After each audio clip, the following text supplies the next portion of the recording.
Salut les barbus, c'est Nico de Barbu in Game, votre chaîne de présentation de règles, tuto peinture, tuto décor et unboxing. Aujourd'hui, unboxing de la Wave 4, le pouvoir de la Evil Horde pour Masters of the Universe Battleground. C'est en dehors des deux factions qui sont sorties avec le jeu de base, Masters of the Universe, c'est la première faction supplémentaire à être sortie. On va retrouver dedans les différentes figurines qui sont ici, à savoir les 8 figurines de la Horde, 4 décors d'arbres, les différentes cartes, et 2 livrets, 1 de règles et 1 pour l'assemblage des figurines. Alors, on ouvre la boîte. On va retrouver dedans donc les 2 livrets, le pouvoir de la Evil Horde et l'assemblage des figurines. Il y a un petit carton de protection, bon, ça c'est pour faire qualitatif. Et on va retrouver ensuite 2 sachets avec nos cartes. Et bien entendu, les différentes grappes de figurines. Du côté de l'assemblage des figurines, pas grand chose à dire. On est sur un manuel plutôt qualitatif, la couverture est plutôt épaisse. Tout est bien détaillé à l'intérieur, il n'y aura pas de mauvaises surprises là-dessus. Les notices d'assemblage d'Archon Studio sont bien faites. On va retrouver les différents numéros des figurines, enfin des différentes pièces de figurines que l'on pourra retrouver directement sur les grappes. On va retrouver les troopers, les wraiths, et les décors. Vous voyez, rien de bien compliqué dans tout ça, rien d'exceptionnel. Le livret de mission en lui-même va comporter plusieurs parties. Donc, un aperçu bien entendu du contenu et de ce qu'on va pouvoir retrouver dedans. Les concepts de base avec les arbres et leur effet en jeu. Une FAQ sur les différentes cartes et pouvoirs qui sont dans la boîte. Et ensuite, différents éléments des champs de bataille standards qui sont ici, avec les éléments à utiliser. Et des champs de bataille avancés avec quelques règles spéciales, donc quelques scénarios en plus pour pouvoir jouer au jeu. Du côté des figurines, on va avoir 3 grappes, dont 2 qui sont identiques. Je vais zoomer un petit peu dessus pour qu'on puisse mieux voir et que vous puissiez vous rendre compte des différentes figurines d'Archon Studio. On va donc avoir 2 grappes. Une première grappe où on va retrouver presque tous les personnages, à savoir les 4 personnages principaux et 2 Horde Troopers. Et une autre grappe, en double exemplaire, celle-là, où on va retrouver le Horde Wraith, donc qui lui aura 2 figurines identiques. Il y en a 2 exemplaires, les 2 figurines seront identiques. Et 2 exemplaires d'arbres qui seront donc multipliés par 2. Je vais plutôt me focaliser sur cette grappe-là pour pouvoir vous montrer un petit peu les détails, ce qu'est capable de faire Archon Studio. En zoomant un petit peu, on va retrouver les différentes parties, les différents éléments des figurines. Vous pouvez voir que c'est plutôt détaillé. Malheureusement, la couleur rouge de la grappe rend difficilement lisible la figurine. Même à l'œil nu, pas seulement à la caméra, le rouge reste un petit peu difficile à regarder. Vous pouvez voir que sur les grappes sont fournis, comme prévu, les différents socles, avec la marque de l'avant du socle. Donc il n'y aura pas tellement de choix dans les poses, sauf si vous voulez faire des conversions. En termes de qualité, j'ai voulu comparer avec ce qu'était capable de proposer Games Workshop. Donc, je vais mettre juste à côté une grappe Games Workshop.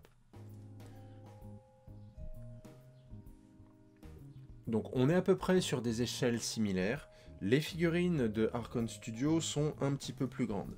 Si on regarde par exemple Grizzlor qui est ici et qu'on met juste à côté de lui un cultiste du chaos, vous pouvez voir que le cultiste du chaos sera peut-être un tout petit poil plus petit. Bon là il lui manque la tête. En termes de détails, on se rend compte que Archon Studio n'est pas exactement au niveau de Games Workshop. Si on fait bien attention, on verra des petites différences, peut-être un peu plus de finesse sur les figurines Games Workshop. Un élément qu'on voit assez vite, et même à la caméra, c'est au niveau de la jonction des deux parties du moule. Vous pouvez voir, par exemple, ici, sur les bords, justement, de l'arbalète qui est ici, on peut voir qu'il y aura des petits éléments à ébavurer. Ça serait particulièrement visible, ça se voyait particulièrement sur le fouet de 4A, où on voit ici un petit élément qui sera encore à ébavurer, et des petites bavures ici. On aura de l'ébavurage à faire sur le plan de joint des deux parties du moule de la grappe de figurines. On aura moins d'ébavurage à faire sur les figurines Games. Bref, on pourrait regarder en détail, il y a quand même certains éléments qui sont sculptés, qui sont de toute beauté. On peut regarder par exemple ici, en termes de finesse de sculpture et d'injection, on peut voir qu'il y a beaucoup de détails, des détails très fins. On s'en rend compte aussi ici sur, on pourrait appeler ça le slip justement, d'un Horde Trooper qui est ici. Il y a beaucoup de détails très fins. On est parfois peut-être très légèrement moins fin que ce que propose Games Workshop, mais on sent vraiment que Arkon Studio est en train de se rapprocher du niveau de Games Workshop à un détail près. Les lignes de moulage qu'il faudra quand même ébavurer. Elles ne sont pas énormes, hein. Elles sont assez faibles, mais il faudra quand même bien penser à les ébavurer. Elles sont plus marquées que chez Games Workshop. Du côté des cartes, on a 8 cartes dedans, mais il y a des cartes de Horde Trooper et de Horde Wraith qui ne sont pas tout à fait en double. Vous pouvez voir que ce sont des illustrations différentes, mais le contenu est exactement le même. Regardons maintenant les cartes des personnages qui sont fournis dans la boîte. Alors, on va commencer par la troupaille. On a d'un côté les Horde Troopers qui sont en 2 exemplaires, et de l'autre côté les Horde Wraith. Comme vous pouvez constater, les caractéristiques ne sont pas exceptionnelles. En moyenne, on va avoir du 3 pour les meilleures caractéristiques, à une exception pour le Horde Wraith, qui a un 4 pour pouvoir jeter des sorts, et sinon ils ont à chaque fois forcément un point faible. Pour le Horde Trooper, ça sera une défense contre les attaques magiques faible de niveau 1, et pour le Horde Wraith, une défense contre les attaques physiques de niveau 1 aussi, donc ça les rend quand même extrêmement fragiles. Mais à l'heure actuelle, le Horde Trooper est à 7 points, le Horde Wraith à 9 points, les compositions étant en 100 points, on se rend compte qu'on peut en mettre quand même quelques-uns. C'est marqué à chaque fois sur la carte Endless Horde. À chaque fois, on peut prendre 2 exemplaires de la figurine, mais ce qui va être surtout très intéressant, ce sont leurs caractéristiques principales. Pour les Horde Troopers, c'est chaque fois qu'un Horde Trooper est mis KO, on prend 2 cartes au hasard dans le paquet de défausse des cartes destin que l'on a jouées, que l'on peut donc remettre dans le deck dans lequel on piochera. Ça va être extrêmement utile pour avoir suffisamment de cartes. Pour le Horde Wraith, son pouvoir spécifique, c'est que lorsque un Horde Wraith est sur le point d'être mis KO, il peut dépenser 2 mana, donc juste avant d'être mis KO, pour être échangé en termes de position avec un allié. Cela permet de mettre au contact de celui qui a éliminé le Horde Wraith, un personnage frais et souvent un peu plus puissant. Ensuite, regardons Hordak, le chef de la Horde. Quand on regarde ses caractéristiques, alors effectivement 5 points de vie, et elles sont pas folles. C'est-à-dire 3 pour tout ce qui est corps à corps, il n'y a que en tir où il aura 4. Par contre, ces 2 compétences, sa compétence active et sa compétence passive, vont changer pas mal de choses. Sa compétence active, c'est qu'il peut choisir un allié qui a Endless Horde, c'est-à-dire un Horde Trooper ou un Horde Wraith, à 12 pas, enfin 12 pouces, et un ennemi à 16 pouces. Et alors, cet allié va interrompre Hordak, mais agir comme s'il interrompait l'ennemi ciblé. Ça coûte 1 point d'action et 1 point de mana, et ça permet en fait de donner des actions en plus, de faire des actions en plus avec ses Horde Troopers ou ses Horde Wraith. Et deuxième chose intéressante, il va avoir Ruthless Leader, à savoir il gagne +1 pour tous les sorts jetés et +1 pour les attaques de corps à corps pour chaque allié mis KO. C'est là où il est très intéressant de le jouer avec des troupes à pas cher, parce qu'elles vont être mises KO au fur et à mesure, et lui, Hordak, va gagner au fur et à mesure en puissance. On voit que Hordak se tient à l'écart dans un endroit sûr, entouré de ses fidèles serviteurs. Il n'a aucune raison pour l'instant de se battre personnellement, du moins pas encore, on va attendre qu'il monte un petit peu en puissance et que les différentes troupes soient mises KO pour que lui-même gagne des bonus. Donc il va utiliser sa compétence « Je vous ordonne », c'est-à-dire il utilise un point d'action et un point de mana pour donner un ordre au Horde Wraith qui va jeter un sort, parce qu'on va supposer que ce Horde Wraith est équipé d'un sort, et va réussir à blesser He-Man. Ensuite, sa deuxième action, c'est se mettre en surveillance. Et c'est là que ça va commencer à devenir intéressant. He-Man ne veut pas perdre de temps. Il veut aller s'occuper de Hordak, donc il commence un déplacement, il voudrait aller engager Hordak. Cela active la surveillance de Hordak. Et Hordak, à ce moment-là, reçoit un point d'action, car c'est une interruption, et décide d'utiliser ce point d'action pour activer à nouveau sa compétence qui lui permet de faire agir un Horde Trooper. En l'occurrence, il envoie un Horde Trooper contre He-Man. Cela va bloquer He-Man et va l'empêcher de faire son deuxième mouvement, du moins si He-Man veut éviter une attaque d'opportunité. Et résultat, He-Man va se mettre à taper le Horde Trooper. Ce Horde Trooper va être blessé, mais ce n'est pas bien grave, de toute façon, il est là pour mourir. Après l'activation de He-Man, un autre Horde Trooper va s'activer et va aller engager He-Man. Forcément, He-Man va finir par se débarrasser des deux Horde Troopers, mais non seulement il aura été ralenti, mais en plus, Hordak aura monté en puissance, donc quand He-Man arrivera au contact de Hordak, ça ne sera pas tout à fait la même chose. Deuxième personnage que l'on va étudier, c'est Catra. Alors Catra, elle est assez particulière à jouer. Quand on regarde ses caractéristiques, 4 points de vie c'est pas beaucoup, 2 de défense contre les attaques physiques, 3 contre les attaques psychiques, c'est pas génial. Elle a 3 en pouvoir, bon ok c'est pas si mal que ça, elle va tirer à 4 et à 4 au corps à corps. Un mouvement de 5 et 8 en focus.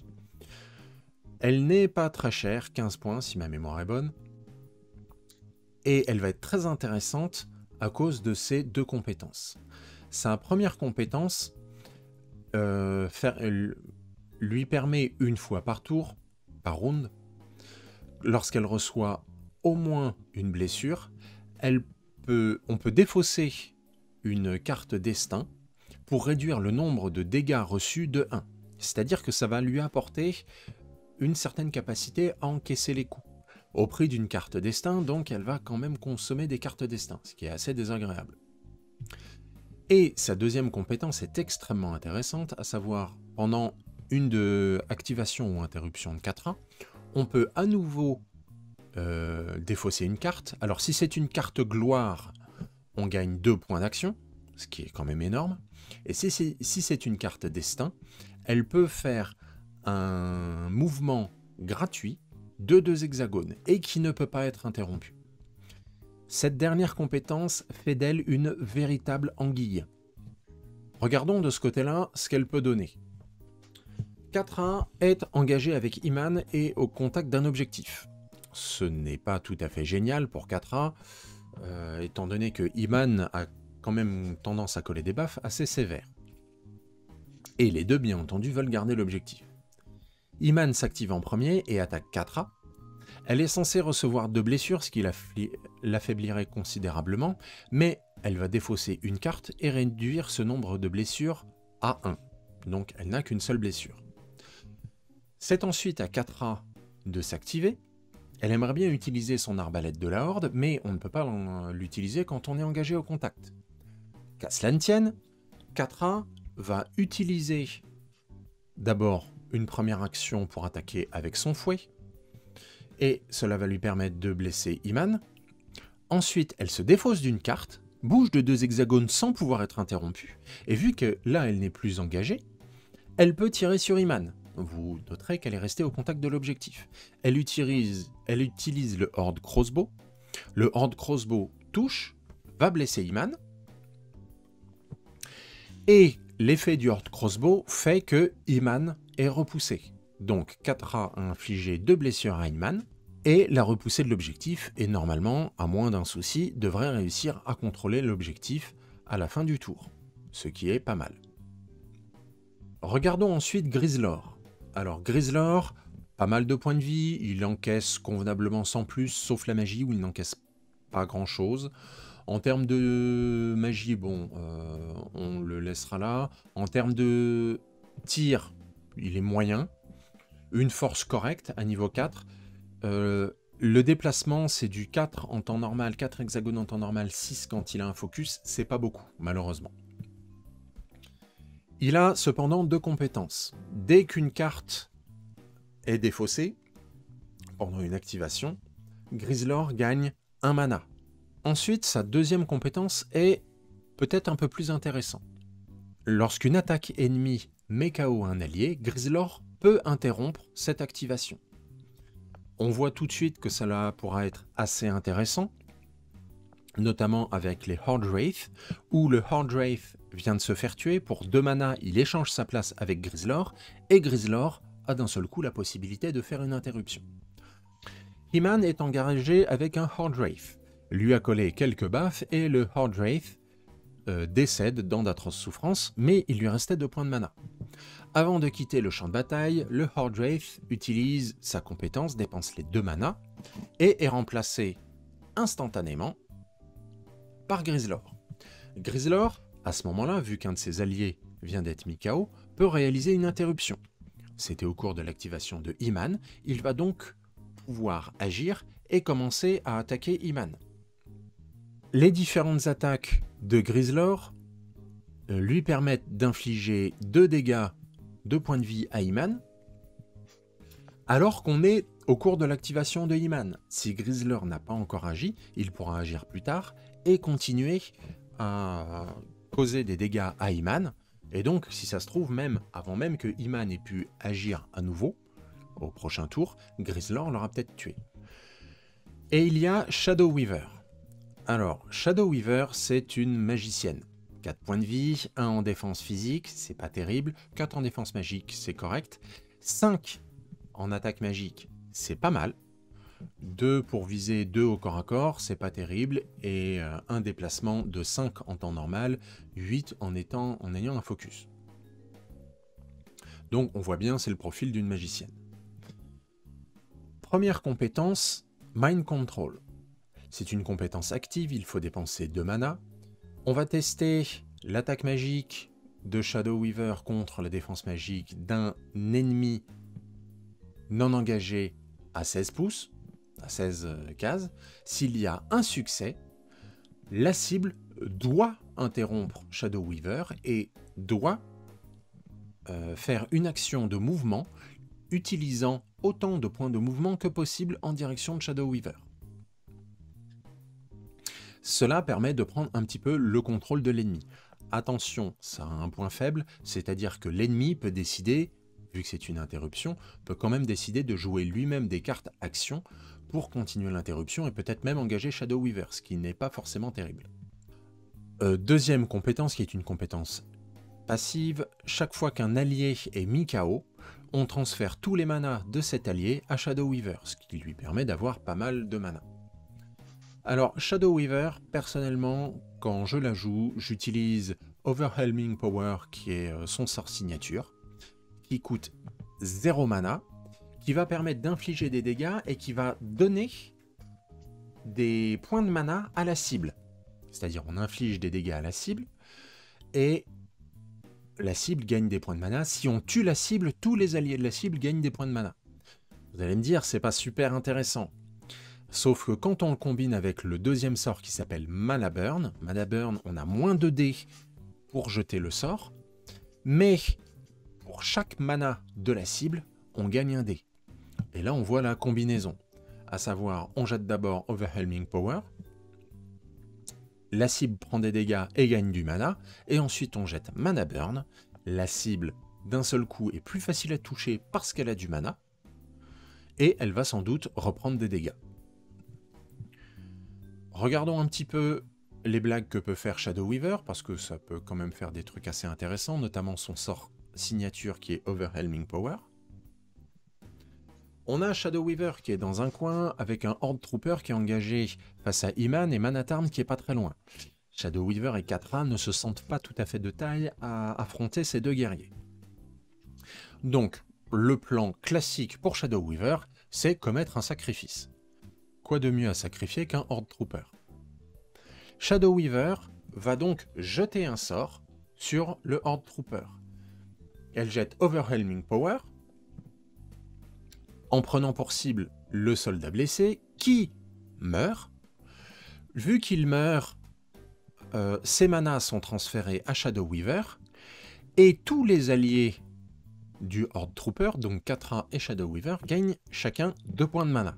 Donc tout de suite, ok, on a perdu un Horde Trooper, mais quelques points de mana en plus, ça ne fait pas de mal.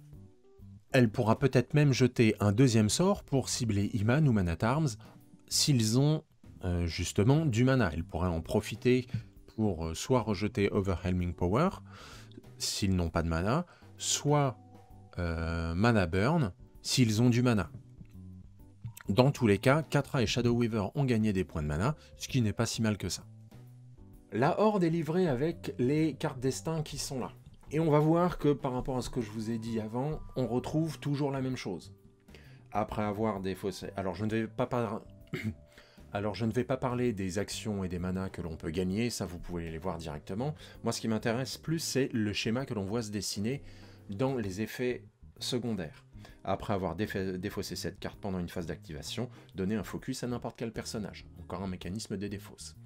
Après avoir défaussé cette carte, durant une phase d'activation, donner 2 mana à n'importe quel personnage. Après avoir défaussé cette carte pendant une phase d'activation, piocher une carte destin. Mélangez 2 cartes destin prises au hasard de votre défausse pour les remettre dans votre paquet. C'est-à-dire que, alors ce n'est pas qu'on les remet dans sa main, c'est on prend les cartes destin, 2 cartes destin de notre défausse, on les remet dans notre paquet, donc on pourra éventuellement en tirer plus, parce qu'en plus on a des mécanismes pour piocher des nouvelles cartes. Pour chaque personnage assommé au cours de cette partie, piochez une carte destin dans votre défausse. Là c'est directement dans la défausse qu'on récupère, jusqu'à un maximum de 3, heureusement, parce que ça commençait à être très fort là. Jusqu'à la fin de la manche, si ce personnage est assommé, donnez 2 mana à n'importe quel personnage. Donc ça peut être très utile à jouer justement sur un Horde Trooper ou un Horde Wraith, qui sont là pour être assommés au final. Choisissez une carte destin dans votre défausse et remettez-la dans votre paquet. Si vous avez moins de 3 cartes destin, piochez des cartes destin jusqu'à en avoir 3. Donc on voit, là il y a tout un mécanisme qui se met en place, à la fois sur les cartes destin et sur le fait qu'on peut avoir des figurines assommées et que ça va nous donner des bonus. Je ne vais pas vous montrer toutes les autres cartes qu'il y a, j'ai juste pris quelques exemples. Calamité, que je trouve assez intéressant, la portée est un peu courte, malheureusement, qui coûte 3 mana, donc c'est un sort. La cible doit choisir soit de ne lancer qu'un nombre de dés égal à son mana, pour son test de défense, soit de lancer les dés normalement, mais de ne réussir qu'en cas de résultat de 6. Potentiellement, ça, bien utilisé, ça peut être extrêmement dévastateur sur une figurine qui aurait peu de mana. On voit aussi dans les objets que l'on peut équiper sur différents membres de la Horde, la chauve-souris, tester l'esprit plus 1 par chaque ennemi dans un rayon de 12, et piocher une carte destin par succès jusqu'à un maximum de 3. Donc là encore, un mécanisme de pioche. On a juste à côté de ça la harpe. Pendant n'importe quel test, ce personnage peut défausser une carte destin pour gagner 2 relances gratuites, à nouveau un mécanisme de défausse. Et le brassard de la Horde, chaque fois qu'un allié est assommé, gagner un focus. Donc vous pouvez voir qu'on a comme ça des grandes tendances qui se dessinent, avec des troupes sacrifiables et tout un jeu à faire avec les cartes destin, la défausse, pouvoir repiocher des cartes et les défausser, et ainsi de suite.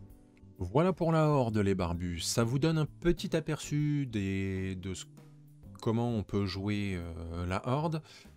Il y a donc 8 figurines dans cette boîte, il y a déjà pas mal de possibilités, j'ai testé plusieurs compositions, et il y a bientôt une sortie avec la vague 6 où on va avoir quelques figurines en plus qui vont permettre d'apporter de la variété. Voilà les barbus, j'espère que ça vous a intéressé, n'hésitez pas à liker la vidéo si c'est le cas. Moi je vous dis à bientôt pour de nouvelles vidéos, et bien entendu, que le poil soit avec vous.